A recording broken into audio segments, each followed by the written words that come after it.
আজকে রেসিপিতে থাকছে বার্গার সস। চলুন তাহলে দেখে নেই।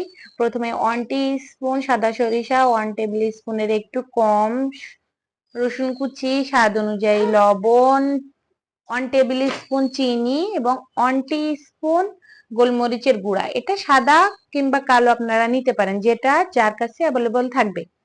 তারপর 1 টেবিল স্পুন লেবুর রস এবং 1 টেবিল স্পুন গুঁড়া দুধ দিয়ে দিলাম এবং 3 টেবিল স্পুন তেল দিয়ে দিলাম। এছাড়াও একটা ডিম দিয়ে দিয়েছি। তারপর কিছুটা সময় বিট করার পরে যখন দেখবেন যে একটু ঘন হয়ে গিয়েছে, তখন আবার দ্বিতীয়বারের মতো তেল দিয়ে দিব। এখানে মোট আমরা 8 টেবিল স্পুন তেল ইউজ করেছি। আপনারা চাইলে আর একটু বেশি দিতে পারেন। যতক্ষণ না পর্যন্ত মেয়োনিজটা ঘন হচ্ছে ততক্ষণ আপনি একটু একটু করে তেল অ্যাড করতে পারেন। তারপর এখানে 3 টেবিল স্পুন টমেটো সস দিয়ে ব্লেন্ড করে